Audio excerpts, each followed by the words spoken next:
حضرت سلمان فارسی رضی اللہ تعالی عنہ فرمائی وی رسول الله صلی الله علیه وسلم مبارک د شعبان په اخرنۍ ورځ باندې مونږ ته یو خطبه ویلې، نو په هغې کې نبي کریم صلی الله علیه وسلم مبارک مونږ ته تعلیم راکو. نو دیم پکې فرمایل چې په تاسو باندې یوه ډېره د برکت او یوه ډېره عظیمه میاشت سورې راغلو د رمضان مبارک.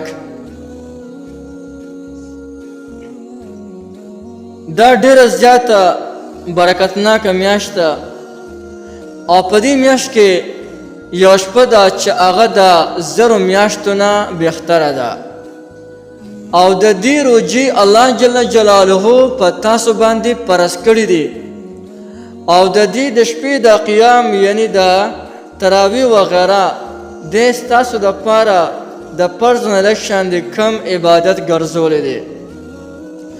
دومره لوی د سعادت والا میاشت خو درونو. او نبی کریم صلی الله علیه وسلم مبارک خپله فرمایي من تقرب فيه بخصلة من الخير كان كمن ادى فریضة فيما سواه. که چا په دې کې یو د نیکۍ کار وکړلو دو ته به دومره اجر ورکولی شي لکه په غیر رمضان کې چې 80 زره دغه د نیکۍ کار کړی دی. دا به ورته په فرض باندې بدلیږي. یو کس پکې 2 رکعاته نفل وکړل نو دا 2 رکعاته نفل به ده ته په چې دی الله جل جلاله په فرض باندې بدلی. ومن ادى فریضة فيه كان كمن ادى 70 فریضة فيما سواه.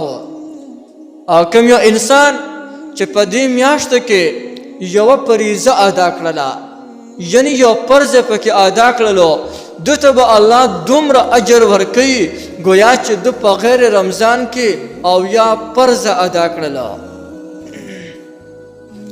څومره لوی اجر دی. خو افسوس چې بعضې ملګري داسې چې هغه خم د دې میاشتې د دې خیر او د دې برکت